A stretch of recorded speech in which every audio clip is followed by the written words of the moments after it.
Hello and welcome my dear students. मैं विनीत चौहान आप सभी का स्वागत करता हूं, वेलकम करता हूं आप सभी के online platform career crack hub पर।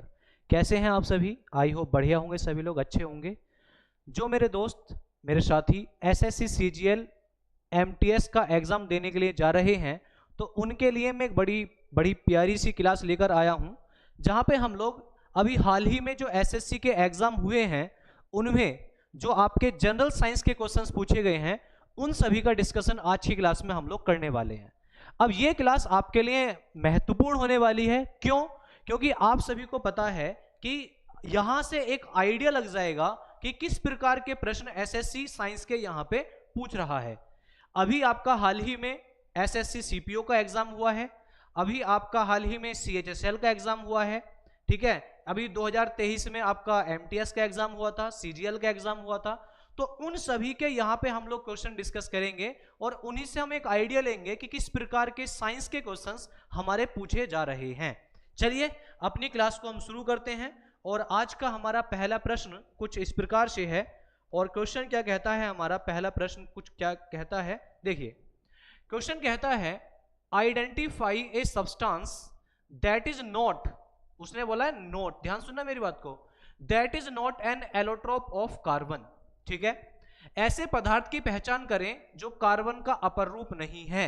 और यह प्रश्न आपका एसएससी सीपीओ अभी जो आपका 28 जून 2024 की पहली शिफ्ट में हुआ है उसमें आपका पूछा गया। अब यहां पे आप देखेंगे कि एलोट्रोप जो है कार्बन के, मैंने आप लोगों को बताया भी था लास्ट क्लास में, कार्बन के दो टाइप के एलोट्रोप होते हैं। एक होते हैं क्रिस्टलाइन क्रिस्टलीय एलोट्रोप, क्रिस्टलीय अपर रूप, और एक होता है नॉन क्रिस्टलाइन क्रिस्टलीय अपर रूप। और वहां पे मैंने आपको बताया था डायमंड, ग्रेफाइट और बकमिंस्टर फुलरीन, ये तीनों ही हमारे जो कार्बन होता है उसके क्या होते हैं, ये उसके होते हैं सर क्रिस्टलाइन एलोट्रोप। एलोट्रोप का मतलब क्या होता है कि सर वो प्रॉपर्टी जिसमें केमिकल प्रॉपर्टी तो सेम होती है बट उसकी फिजिकल प्रॉपर्टी क्या हो जाए, चेंज हो जाए। एलिमेंट की केमिकल प्रॉपर्टी तो सेम होनी चाहिए बट फिजिकल प्रॉपर्टी क्या हो, डिफरेंट हो, उसे हम लोग क्या बोलते हैं, एलोट्रोप बोलते हैं। जबकि यहां पे फॉस्फोरस क्या है, एक एलिमेंट है। तो आपका सही आंसर क्या था इसमें? तो आपका सही आंसर था सर फॉस्फोरस। बाकी सब जो है वो कार्बन के एलोट्रोप्स हैं, लेकिन सर फॉस्फोरस जो है वो कार्बन का एलोट्रोप नहीं है। फॉस्फोरस अपने आप में क्या है, एक एलिमेंट है, एक तत्व है। अगला प्रश्न है, अगला क्वेश्चन आपका क्या पूछा गया? अगला प्रश्न पूछा गया व्हाट आर बेसिस। बेसिस उसने पूछे हैं, क्षार पूछे हैं, that are soluble in water cold. जल में घुलनशील क्षार क्या कहलाते हैं? एल्किन्स कहलाते हैं, एसिड कहलाते हैं, एल्किलिस कहलाते हैं या एल्केन्स कहलाते हैं। देखो ध्यान से सुनना, आप लोग जब ऑर्गेनिक केमिस्ट्री की बात करते हो तो ऑर्गेनिक केमिस्ट्री में हम पढ़ते हैं एरोमेटिक हाइड्रोकार्बन और हम लोग पढ़ते हैं एलिफेटिक हाइड्रोकार्बन। और उसी एलिफेटिक हाइड्रोकार्बन में हम लोग पढ़ते हैं एल्केन, एल्कीन और एल्काइन। एल्केन, एल्कीन और एल्काइन। तो ये एल्कीन और एल्केन जो हैं ये तो आपका हाइड्रोकार्बन का पार्ट है, तो ये तो बेस नहीं हुए।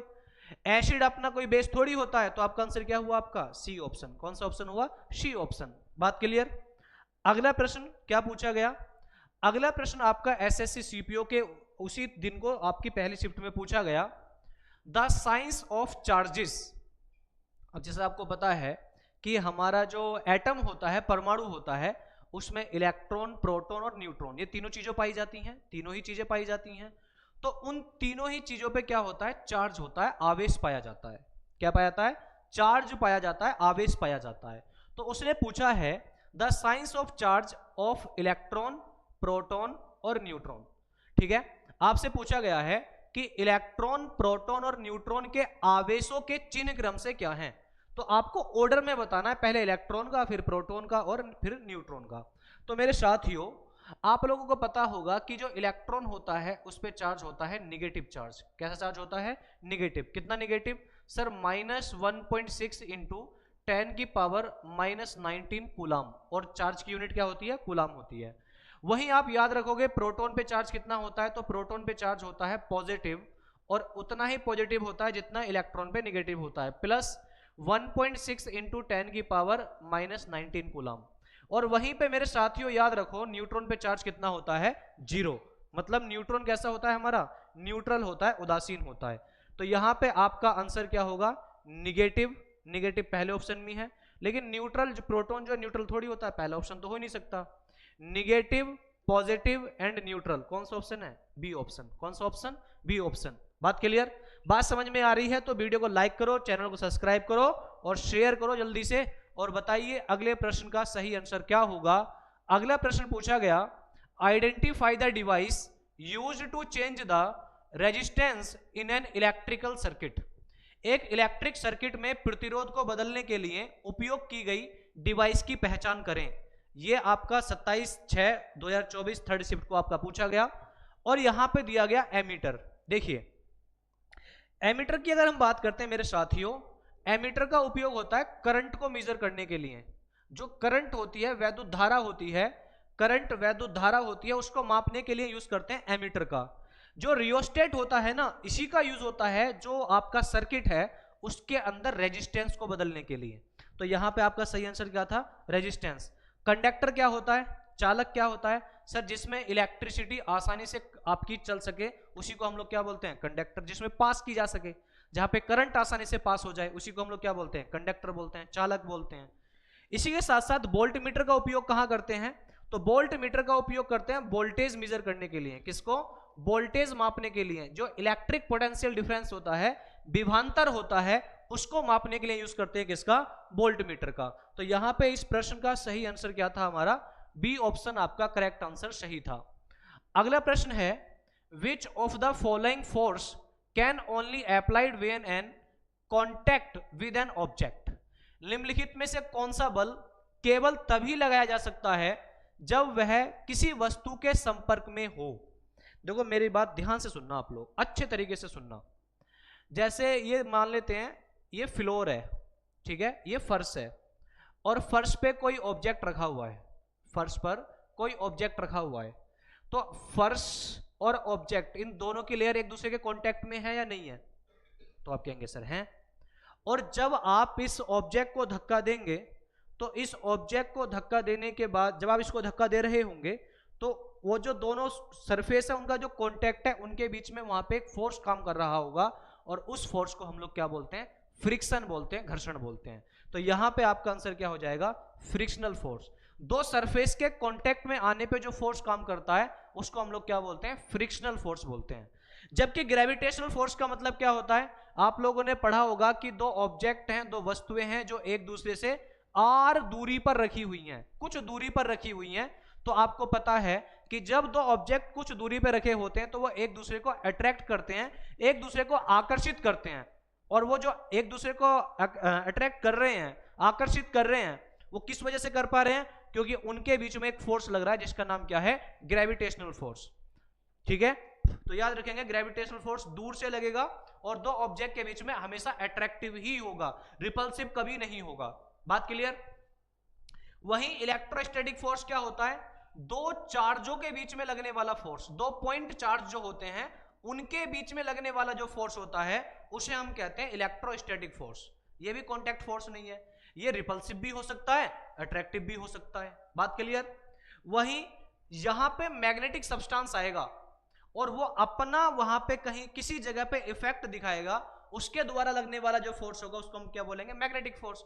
ये भी कोई कॉन्टैक्ट फोर्स नहीं है, ये भी दूर से काम करेगा। तो यहां पे सही आंसर क्या था? आपका फ्रिक्शनल फोर्स। अगला क्वेश्चन है, identify the number of electrons found in the outermost shell of halogen. Halogen के सबसे बाह्य कोश में पाए जाने वाले इलेक्ट्रॉनों की संख्या कितनी होगी? देखो मेरे दोस्त, आपको एक बात याद रखनी है। मैंने आपको हैलोजन बताया था, हैलोजन कौन कौन से होते हैं? तो हैलोजन में आता है फ्लोरीन, इसमें आता है आपका chlorine, fluorine, chlorine, bromine, iodine, ठीक है, और इसमें एक आता है आपका एस्टेटाइन, ठीक है, एस्टेटाइन। तो ये सब क्या होते हैं हमारे? ये सब होते हैं हमारे हैलोजन्स। और उसने पूछा है कि जो हमारे हैलोजन्स होते हैं, हैलोजन्स की आउटर मोस्ट सेल में कितने इलेक्ट्रॉन होंगे? तो यहां पे मैं सबसे पहला हैलोजन उठाता हूं जिसका नाम है फ्लोरीन। अब फ्लोरीन का जो एटॉमिक नंबर होता है वो होता है 9। अब मेरी बात ध्यान सुनना, मेरी बात को। फ्लोरीन का जो एटॉमिक नंबर होता है वो कितना होता है? 9 होता है। अब जब तक इसके ऊपर किसी प्रकार का चार्ज नहीं आएगा, जब तक इसके ऊपर किसी प्रकार का आवेश नहीं आएगा। अब चार्ज हमारा या तो पॉजिटिव हो सकता है या फिर नेगेटिव हो सकता है। तो जब तक इसके ऊपर चार्ज नहीं है ना, तब तक याद रखो जितना इसका एटॉमिक नंबर उतने ही नंबर ऑफ इलेक्ट्रॉन। यहां पे फ्लोरीन के पास में नंबर ऑफ इलेक्ट्रॉन जो है वो कितने हैं, 9 है। और जब हम 9 इलेक्ट्रॉन को बांटेंगे तो सबसे पहली सेल आती है के, और के में मैक्सिमम 2 ही इलेक्ट्रॉन आ सकते हैं, 2 से ज्यादा कभी नहीं आ सकते। के बाद आती है एल, और एल में अधिकतम 8 इलेक्ट्रॉन आ सकते हैं, 8 से ज्यादा नहीं आ सकते। आपके पास कुल इलेक्ट्रॉन कितने हैं, 9 में से आप 2 इलेक्ट्रॉन मैक्सिमम किसको दे सकते हो, के को। कितने बचे, 7, तो वो 7 इलेक्ट्रॉन किस में चले जाएंगे, एल में। तो आउटर मोस्ट सेल में बाह्यतम कक्षा में कितने इलेक्ट्रॉन आ रहे हैं आपके, 7। सर नहीं समझ में आया, एक और एग्जांपल बताओ। तो एक और एग्जांपल देखो, क्लोरीन। क्लोरीन का एटॉमिक नंबर कितना, 7। तो आपने सर अभी एक हमको बात बताई, जितना एटॉमिक नंबर उतने नंबर ऑफ इलेक्ट्रॉन, जितना एटॉमिक नंबर उतने नंबर ऑफ इलेक्ट्रॉन। तो यहां पे नंबर ऑफ इलेक्ट्रॉन कितने, 17। तो कैसे बांटोगे सर, 2, 8 और 7। आउटर मोस्ट सेल में कितने इलेक्ट्रॉन आए, 7। तो आंसर क्या हो जाएगा आपका, 7। डी ऑप्शन आपका करेक्ट आंसर, सही जवाब हो जाएगा। चलिए बढ़ते हैं अगले क्वेश्चन की ओर। अगला क्वेश्चन है, how many electrons does a hydrogen atom have in its के सेल। हाइड्रोजन परमाणु के सेल में कितने इलेक्ट्रॉन होते हैं। अच्छा क्वेश्चन है, उसी प्रकार का क्वेश्चन है। देखिए, अगर मैं हाइड्रोजन की बात करता हूं, हाइड्रोजन का जो एटॉमिक नंबर होता है वो होता है मेरे साथियों 1। हाइड्रोजन का जो एटॉमिक नंबर होता है वो कितना होता है, 1 होता है। हाइड्रोजन का जो एटॉमिक नंबर होता है वो कितना होता है, 1। जितना एटॉमिक नंबर उतने नंबर ऑफ इलेक्ट्रॉन, जब तक चार्ज नहीं है। तो इसके ऊपर कोई चार्ज है नहीं है, तो इसका एटॉमिक नंबर 1, तो नंबर ऑफ इलेक्ट्रॉन भी कितने, 1। तो आपकी सबसे पहली सेल आती है के, और के में कितना इलेक्ट्रॉन, 1 इलेक्ट्रॉन। कौन सा option, C option correct answer. चलिए बढ़ते हैं अगले प्रश्न की ओर। अगला क्वेश्चन क्या कहता है, अगला क्वेश्चन है, which of the following is used for determining the value of 1 ampere. 1 ampere का मान निर्धारित करने के लिए निम्न में से किसका उपयोग किया जाएगा। ये आपके 4 ऑप्शन दिए गए हैं, लेकिन इससे पहले आप मेरी बात को समझिए। देखो, एम्पियर क्या होता है मेरे साथियों, एम्पियर जो यूनिट होती है वो किसकी होती है, करंट की होती है, वैद्युत धारा की होती है। ठीक है, एम्पियर किसकी यूनिट होती है, करंट की होती है, वैद्युत धारा की होती है। और करंट का फॉर्मूला क्या होता है, करंट का फॉर्मूला होता है I is equal to Q by T. Flow of charge in a time, उसी को हम लोग क्या बोलते हैं, करंट बोलते हैं। I is equal to Q by T. यहाँ पे Q क्या है, चार्ज, और चार्ज की यूनिट क्या होती है, कूलाम। चार्ज की यूनिट क्या होती है, कूलाम होती है सर। वहीं पे T क्या है आपका, टाइम, और टाइम की यूनिट क्या होती है, सेकंड। तो वहां पे बात हो रही है 1 एम्पियर की। कितने एम्पियर की, 1 एम्पियर की। तो 1 एम्पियर की बात हो रही है, तो वो हो जाएगा 1 कूलाम पर सेकंड। कौन सा ऑप्शन दिख रहा है आपको, ए ऑप्शन। बोलो बात समझ में आई नहीं आई है, मैं समझता हूं समझ में आई होगी बात। ठीक है, चलिए बढ़ते हैं अगले प्रश्न की ओर। और अगला क्वेश्चन है आपका, the units of linear momentum are measured in. रेखीय संवेग की इकाइयां किसमें मापी जाती हैं। Kilogram square per metre per second, sorry kilogram square dot metre per second, kilogram cube metre per second square, kilogram metre per second square, या kilogram metre per second. देखो, लीनियर मोमेंटम का जो फॉर्मूला होता है मेरे साथियों, linear momentum का formula होता है हमारा P is equal to M V square, sorry P is equal to M V. जो लीनियर मोमेंटम होता है उसका फॉर्मूला क्या होता है, P is equal to M V. अब ये मोमेंटम होता क्या है, देखो मोमेंटम का मतलब होता है जब भी कोई ऑब्जेक्ट किसी वेलोसिटी से, किसी वेग से मोशन में होगा, जब भी कोई ऑब्जेक्ट किसी वेलोसिटी से मोशन में होगा, उसी को हम कहते हैं मोमेंटम। अब जैसे मैं हूं, मेरा मास है, मैं भी एक ऑब्जेक्ट ही हूं, मेरा एक मास है, मेरा एक द्रव्यमान है, और मैं लगातार चल रहा हूं। मैं लगातार क्या चल रहा हूं, मैं क्या कर रहा हूं, लगातार चल रहा हूं, किसी ना किसी वेलोसिटी से मूव कर रहा हूं। तो जब एक ऑब्जेक्ट किसी वेलोसिटी से मूव कर रहा होता है, कहने का मतलब मोशन में होता है, उसी को हम लोग क्या बोलते हैं, मोमेंटम बोलते हैं। और यहां पे लीनियर मोमेंटम का फॉर्मूला होता है P is equal to M V. तो मतलब कहने का ये हुआ कि हमारा मोमेंटम डिपेंड कर रहा है मास पे और डिपेंड कर रहा है वेलोसिटी पे। मास की यूनिट क्या होती है, किलोग्राम, और वेलोसिटी की क्या होती है, मीटर पर सेकंड। कौन सा ऑप्शन दिखाई दिया, डी ऑप्शन। कौन सा ऑप्शन, डी ऑप्शन आपका करेक्ट आंसर होगा, सही जवाब हो जाएगा। अगला क्वेश्चन है आपका, नेक्स्ट क्वेश्चन है, which soft metal in group number first. देखो आपको पता होगा हमारी जो केमिस्ट्री है, केमिस्ट्री में आपके ग्रुप है ना, आपके ग्रुप, आपकी पीरियोडिक टेबल आपकी बटी हुई है। देखो आपकी जो पीरियोडिक टेबल है केमिस्ट्री में, वो ग्रुप और आपका किस में बटी हुई है, पीरियड्स में बटी हुई है। अगर हम लोग टॉप टू बॉटम चलते हैं इस प्रकार से ऊपर से नीचे की ओर चलते हैं, उसे हम लोग कहते हैं ग्रुप। और अगर हम बाएं से दाएं चलते हैं उसे हम लोग क्या बोलते हैं, पीरियड। एक पीरियोडिक टेबल में कितने नंबर ऑफ ग्रुप्स होते हैं सर? मॉडर्न पीरियोडिक टेबल में नंबर ऑफ ग्रुप्स होते हैं 18 और नंबर ऑफ पीरियड्स कितने होते हैं, 7। तो वहां पे बात हुई है ग्रुप नंबर फर्स्ट की। तो ग्रुप नंबर फर्स्ट जो है हमारा, जो पहला समूह है, उसमें कौन कौन से एलिमेंट रखे गए हैं? तो ग्रुप नंबर फर्स्ट जो आपका पहला समूह है, उसमें कौन कौन से आपके तत्व रखे गए हैं? इसके लिए आपको देखो ट्रिक याद रखनी है। क्या याद रखना है? आपको याद रखना है हेलिना की रब से फरियाद। ये सबको याद होगा ना, रब से फरियाद, ये तो सबको याद है ये वाली ट्रिक। तो हेलिना की रब से फरियाद, यहां पे है से क्या बन जाएगा, हाइड्रोजन। एलाई ली से बनेगा लिथियम, Na से बनेगा सोडियम, के मतलब के से बनेगा पोटेशियम, Rb से बनेगा रुबिडियम, Cs से बनेगा सीजियम और Fr से बनेगा फ्रांसियम। तो एक बात तो आपको समझ में आ गई होगी कि सर बेरियम और स्ट्रोंसियम ये हमारे पहले ग्रुप में नहीं आते, फिर आया कौन, सोडियम और फ्रांसियम। तो देखो याद रखो फ्रांसियम जो है ये तो एक रेडियो एक्टिव एलिमेंट है, ठीक है। तो यहां पे आपसे पूछा गया है आवर्त सारणी के समूह एक में कौन सी नरम धातु है? तो सॉफ्ट मेटल जो होती है, एक तो सोडियम होती है और एक पोटेशियम होती है।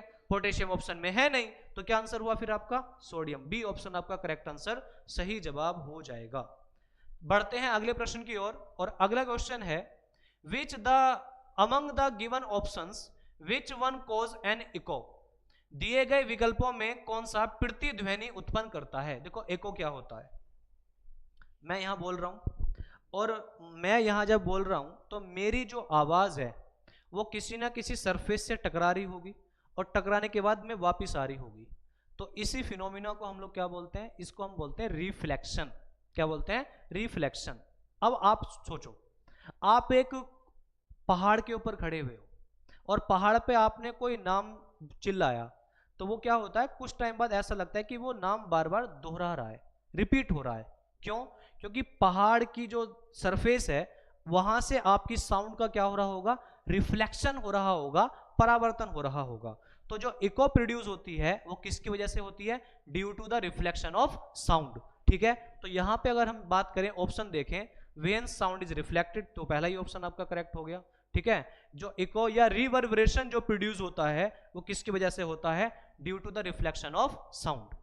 नेक्स्ट अगला क्वेश्चन है which is the Gaussian unit of kinematic viscosity.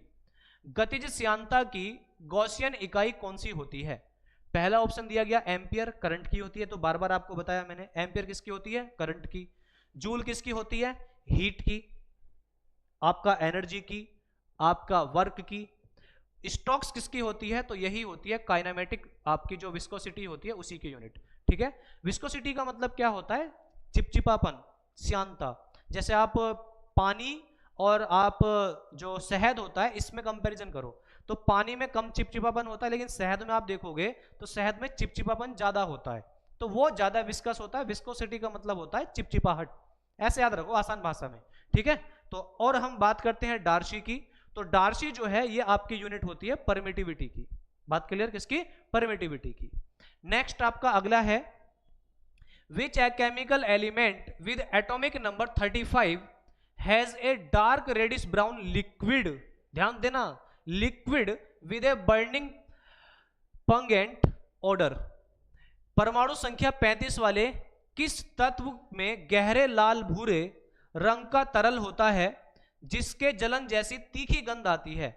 देखो यहां पे आपके जो ऑप्शन दिए गए हैं उनके बारे में पढ़ते हैं। एक ऑप्शन दिया गया टेनेसिन। टेनेसिन आपका अभी हाल ही में खोजा गया एक एलिमेंट है जो सॉलिड स्टेट में होता है, ठोस अवस्था में होता है। उसने बोला लिक्विड, तो पहला ऑप्शन नहीं हो सकता। क्लोरीन क्या होती है, गैस, लिक्विड नहीं हो सकता ऑप्शन। एस्टेटाइन लिक्विड सॉलिड होता है, ठीक है, तो ये भी नहीं हो सकता, तो फिर आंसर क्या बचा? ब्रोमीन। और याद रखेंगे कि ब्रोमीन हमारी ओनली एकमात्र लिक्विड नॉन मेटल होती है। एग्जाम में ये भी पूछा जाता है कि only liquid non metal is, एकमात्र द्रव अधातु है, तो आपका आंसर हो जाएगा ब्रोमीन। क्या आंसर हो जाएगा? ब्रोमीन आपका आंसर हो जाएगा। चलिए बढ़ते हैं अगले प्रश्न की ओर, और अगला प्रश्न है which is the most common ore. बहुत बढ़िया, और से क्वेश्चन पूछा गया। Which is the most common ore of oxidized mercury that occurs in granular crust और veins associated with volcanic activity and hot springs. ऑक्सीकृत पारे का सबसे आम अयस्क और क्या होता है? अयस्क क्या होता है? जब हमारी मेटल इंप्योरिटी के साथ मिलती हैं, इंप्योरिटी के साथ पाई जाती हैं, तो उसे हम लोग क्या बोलते हैं? और बोलते हैं, अयस्क बोलते हैं। अब यहां उसने बोल दिया क्या? मरकरी। मतलब सीधा सिंपल सी बात है, आप बाकी सब चीजें पढ़ो या मत पढ़ो, आपको सिंपल ये पूछा है मरकरी का और क्या है, बस। तो यहां पे अगर हम बात करें, यहां पे ऑप्शन दिया गया आपका डायोस्पोर, और डायोस्पोर जो और होता है ये होता है एल्यूमिनियम का। किसका होता है? एल्यूमिनियम का। सिडेराइट होता है आयरन का। सिडेराइट किसका होता है? आयरन का। सिनाबार, और यही आपका जो और होता है, यही किसका और होता है? आपका मरकरी का। ठीक है, Hg, मरकरी का। ठीक है, इसके साथ कोरंडम आपका एल्यूमिनियम का होता है। किसका होता है? एल्यूमिनियम का होता है। ठीक है, तो और से भी क्वेश्चन आपके पूछे जा सकते हैं, इसको आप आसानी से याद रख सकते हैं। चलिए आज का हमारा अंतिम प्रश्न है, लास्ट क्वेश्चन है। लास्ट क्वेश्चन क्या कहता है? According to IUPAC nomenclature system which functional group is characterized by presence of OH group. OH group, ठीक है, और OH ग्रुप लास्ट क्लास याद करो, लास्ट क्लास याद करो, मैंने आप लोगों को बताया था OH ग्रुप जो होता है वो किस में होता है? अल्कोहल में होता है। तो यहाँ पे कौन सा ऑप्शन है आपका? C option. कौन सा ऑप्शन? C option.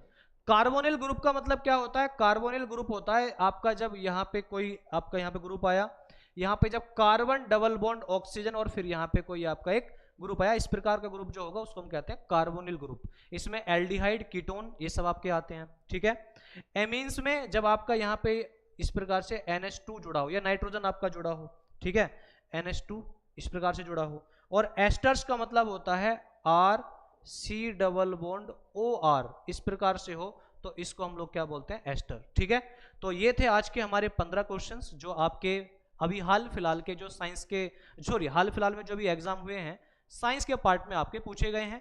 ठीक है, तो ऐसे ही वीडियो के लिए आप लोग चैनल को सब्सक्राइब कर लीजिए ताकि आपके पास नोटिफिकेशन सबसे पहले पहुंच जाए। वीडियो अच्छी लगी हो तो वीडियो को लाइक करो, चैनल को सब्सक्राइब करो। आपसे मुलाकात होगी नेक्स्ट क्लास में। Thank you.